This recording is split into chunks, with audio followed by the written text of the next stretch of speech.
Good morning, everybody. Haba aleinu l'tova. I hope you're being spiritually uplifted by our services, by our chazan, by our wonderful choir. At the risk of showing my age, I'm going to ask if anybody here remembers Charles Schulz. Okay, so I don't feel so bad now. So, for those of you who don't know who Charles Schulz is, it's the creator of the famous Peanuts comic strip. But if you don't know who Charles Schulz is, the likelihood of you knowing Peanuts is also, it's highly unlikely.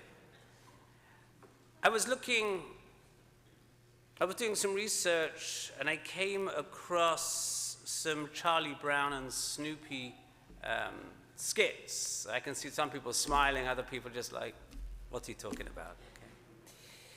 But what I want to talk to you about today is nothing to do with Charlie Brown or Snoopy. Rather, it's the philosophy of Charles Schulz that I want to discuss with you. Because he had 5 questions. 5 questions that he wanted everybody to answer before he would either hire them, and he felt it demonstrated a broader knowledge of what they needed to be if they were going to work with him. Number 1, he would ask them, name the 5 wealthiest people in the world. Number 2, name the last 5 winners of the Miss America contest.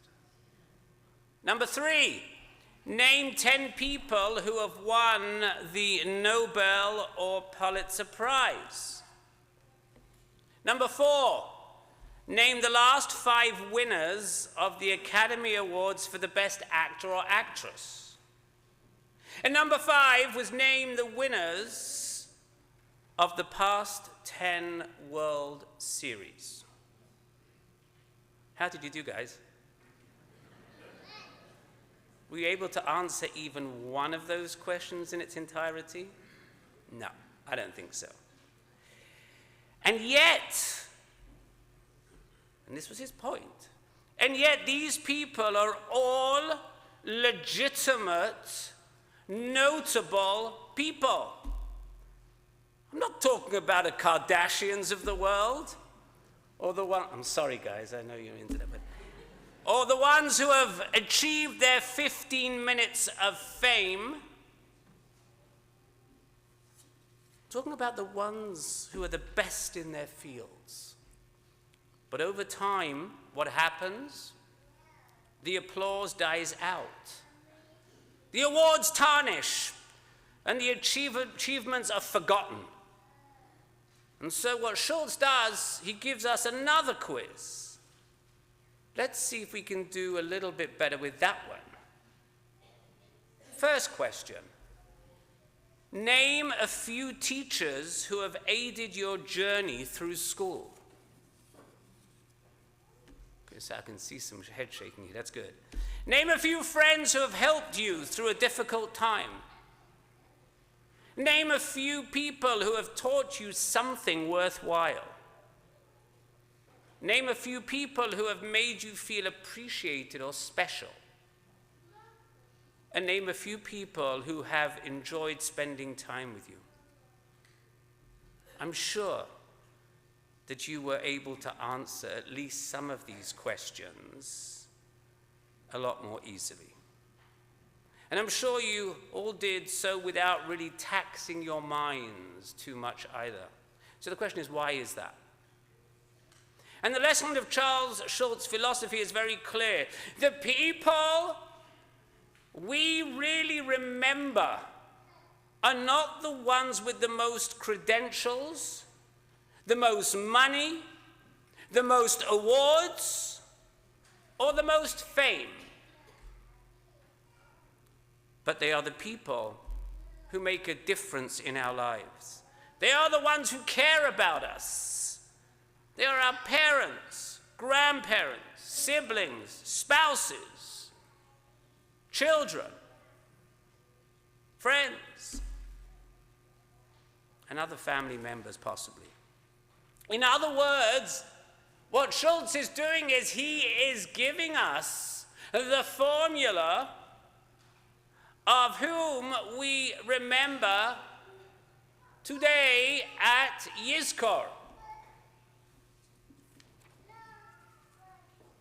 If we were to think about those who have had the most influence on us, those who have changed and inspired us the most, then clearly we're going to start with our parents. And this is why I want you to pay attention. I'm sorry, I have to ask you to take that. I'm sorry. Yeah. She wants to listen, maybe. By the way, you've known me long enough to know that the only time I ever ask for children to be taken out is during Yizkor at this time. It's the only time in the year. And that's why I want you to pay attention to what the Yizkor prayer actually says. It doesn't say, my father, Avi, or my mother, Imi. But what it does say, Avi Mori, my father, my teacher. Imi Morati, my mother, my teacher.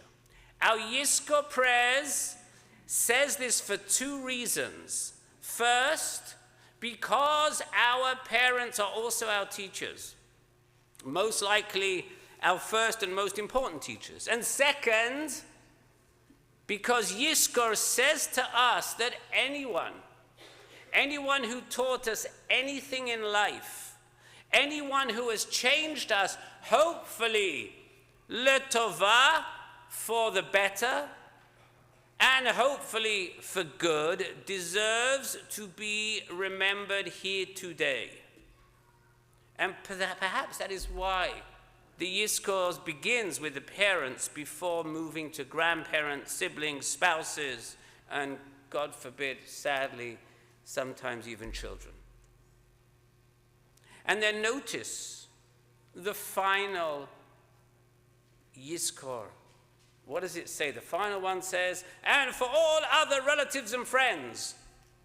Yes, friends too deserve honor and respect.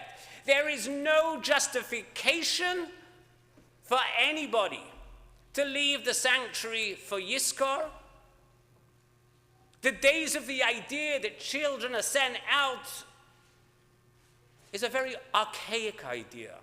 It comes from the period of the Middle Ages, when it was considered embarrassing for the parents to see children crying. That is the only reason.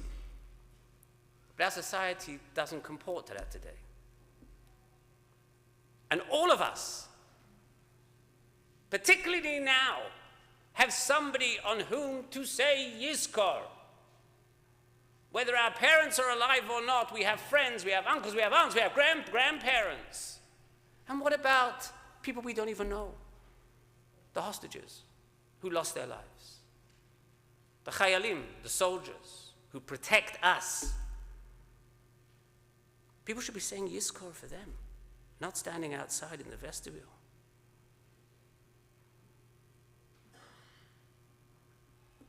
We honor friends, family, parents, relatives, teachers, friends, doesn't matter who it is, because in some way they are responsible for changing our ways, even from the grave, as long as we remember them and remember what they taught us. Yizkor is a time to remember all who made us, who and what we are today. And that is why in the Pirkei Avot, in the Ethics of the Fathers, there is a statement that says, Mikol melamdai hiskalti, which means, from all my teachers I grew wise. Take a moment to think about those who have had the greatest and the most lasting impact on your lives. Might it have been a parent, could have been a teacher, could have been a loved one, could have been a close friend. Now think about how you have been changed for the better by that person. These important people in our lives, these people who have touched us so deeply, those who have had lasting impact on us because they encouraged us to be ourselves, to grow and to succeed. And they inspired us to live our lives to the fullest and to the best of our ability. To put this sentiment into the words of the famous composer Franz Schubert, who wrote, "Some people come into our lives, leave footprints on our hearts, and we are never the same." A few years ago, another composer named Stephen Schwartz elaborated on Schubert's words. He once asked his young daughter what she would say if she would never see her best friend again. And based on her answer, here is what Schwartz wrote. "I've heard it said that people come into our lives for a reason, bringing something that we must learn. And we are led to those who help us most to grow.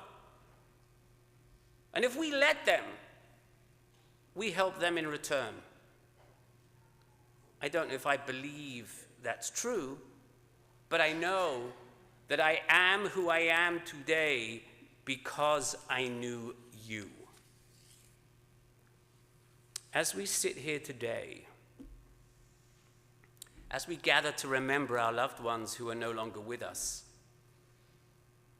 let us all remember all those who have changed our lives, all those who have helped us grow, all those who have taught us valuable lessons, and all those who have truly made us who we are today.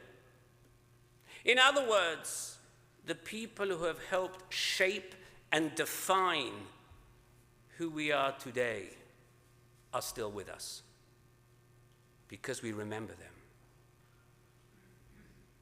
They may not be recognizable heroes or famous celebrities, but to us, they are the best role models. Speaking of role models, a few months ago, at breakfast following our minyan one morning, one of the visiting people who was attending services told me his daughter told him of this story. And he said, perhaps I could use it in Yizkor. Here is the story. As she stood in front of her 5th grade class on the very first day of school, she told the children an untruth. And like most teachers, she looked at her students and said that she loved them all the same. However, that was impossible, because there in the front row, slumped in his seat, was a little boy named Teddy Stoddard. Mrs. Thompson had watched Teddy the year before and noticed that he did not play well with other children, that his clothes were messy, and that he constantly needed a bath. In addition, Teddy could be very unpleasant. It got to the point where Mrs. Thompson would actually take delight in marking his papers with a broad red pen, making bold X's, and then putting an F at the top of the papers. At the school where Mrs. Thompson taught, she was required to review each child's past records. But she couldn't be bothered with Teddy's, and so she put it off until the very last. However, when she reviewed his file, she was in for a surprise. Teddy's 1st grade teacher wrote Teddy is a bright child with a ready laugh. He does his work neatly and has good manners. He is a joy to be around. His second grade teacher wrote, Teddy is an excellent student, well liked with his classmates, but he is troubled because his mother has terminal cancer and life at home must be a struggle. His third grade teacher wrote, his mother's death has been hard on him. He tries to do his best, but his father doesn't show much interest and his home life will soon affect him if someone doesn't step in and help. Teddy's fourth grade teacher wrote, Teddy is withdrawn and doesn't show much interest in school. He doesn't have many friends and he sometimes sleeps in class. By now, Mrs. Thompson realized that the problem was far greater and that she was totally ashamed of herself. She felt even worse when her students brought her Christmas presents wrapped in beautiful paper and ribbons, except for Teddy. His present was clumsily wrapped in the heavy brown paper that he got from a grocery bag. Mrs. Thompson took pains to open it in the middle of the other presents in the class. Some of the children started to laugh when she found a rhinestone bracelet with some of the stones missing and a bottle of perfume that was only 1/4 full. But she stifled the children's laughter, and when she examined how pretty the bracelet was by putting it on, dabbed some of the perfume on her wrist. Teddy Stoddard stayed after school that day just long enough to say, Mrs. Thompson, you smelled just like my mummy used to. After the children left, she cried for at least an hour. On that very day, she quit teaching, she quit reading, she quit teaching writing, she quit teaching arithmetic. And she said on that day she began to teach children. Mrs. Thompson paid particular attention to Teddy. As she worked with him, his mind seemed to come alive. The more she encouraged him, the faster he responded. And by the end of the year, Teddy had once again become one of the smartest children in the class. And despite her lie that she would love all the children the same, Teddy became her favorite student of her career. A year later, she found a note under the door from Teddy telling her that she was the best teacher he ever had in his whole life. 6 years went by, she never heard from Teddy. And then she got another note.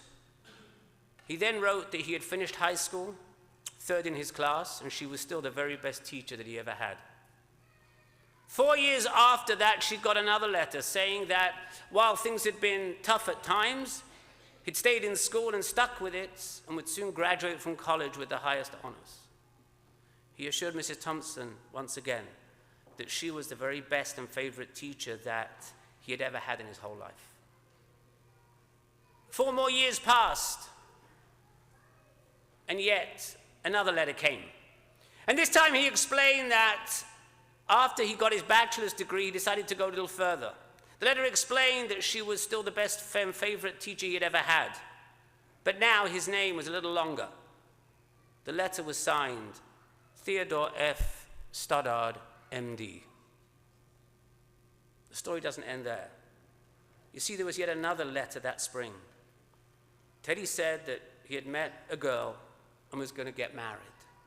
And he explained that his father had died a couple of years ago and was wondering if Mrs. Thompson might agree to sit at the wedding in the place that's usually reserved for the mother of the groom. Of course she did. And guess what? She wore that bracelet, the one with several rhinestones missing. And moreover, she made sure that she was wearing the perfume that Teddy could remember his mother wearing on that last Christmas. They hugged each other. Dr. Stoddard whispered in Mrs. Thompson's ear, "Thank you. Thank you for trusting in me, for believing in me. Thank you so much for making me feel important and showing me that I could make a difference. With tears in her eyes, Mrs. Thompson whispered back. She said, "You have it all wrong. You were the one who taught me that I could make a difference. I didn't know how to teach until I met you." Remember what the Pirkei Avot said, Mikol melamdai hiskalti. From all who I've learned, in whatever form they took, I grew wise. This, my friends, is what Yizkor is all about. Yizkor lehim avi mori. May we always remember our parents, our loved ones, all from whom we have learned, all who've changed our lives, and all who've made us who and what we are and what we still hope to be. May we always show appreciation for all those who have taught us the most and continue to influence us, even if they are no longer physically in our lives. And as we do so, we remember them. Yizkor becomes our sacred vow to continue to live with the lessons and the values that they taught us, to continue to live up to their ideals, to pass those traits on to the next generation. Because indeed, Mikol melamdai hiskalti. From them, and for all of them, we are who we are today. And from them, and for all of them, we continue to seek wisdom and guidance. And that is why additional poignant words from Stephen Schwartz ring so true, especially for Yom Kippur, for this Day of Atonement, for our desire to change, for how we wish to lead our lives, for how we atone for our past wrongs, and for Yizkor,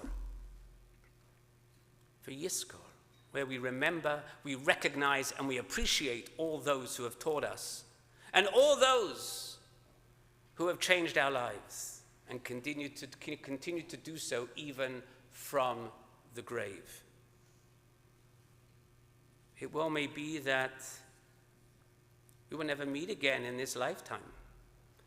So let me say that before we part, so much of me is made of what I have learned from you. You'll be with me, like a handprint on my heart.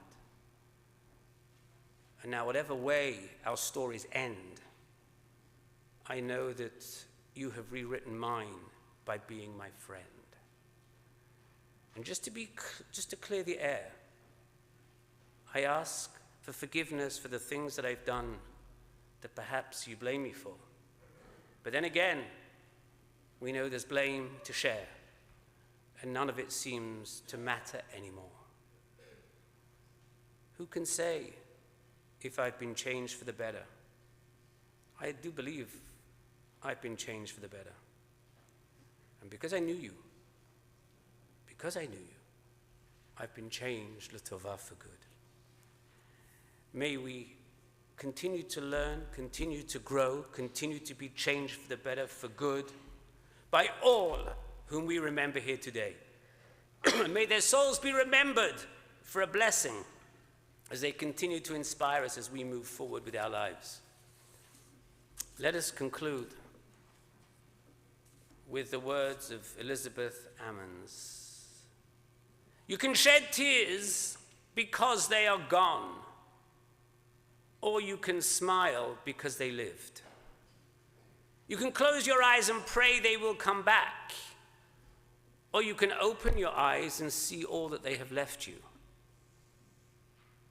Your heart can be empty because you can't see them, or you can't be full of love, the love that you shared. You can turn your back on tomorrow and live yesterday, or you can be happy for tomorrow because of yesterday. You can remember only that they are gone, or you can cherish their memory and let it live on. You can cry and close your mind and feel empty, or you can do what they would want. Smile, open your heart, love, and go on. May their souls be bound up in the bond of life eternal. And together let us say, Amen. We rise for the Yizkor service.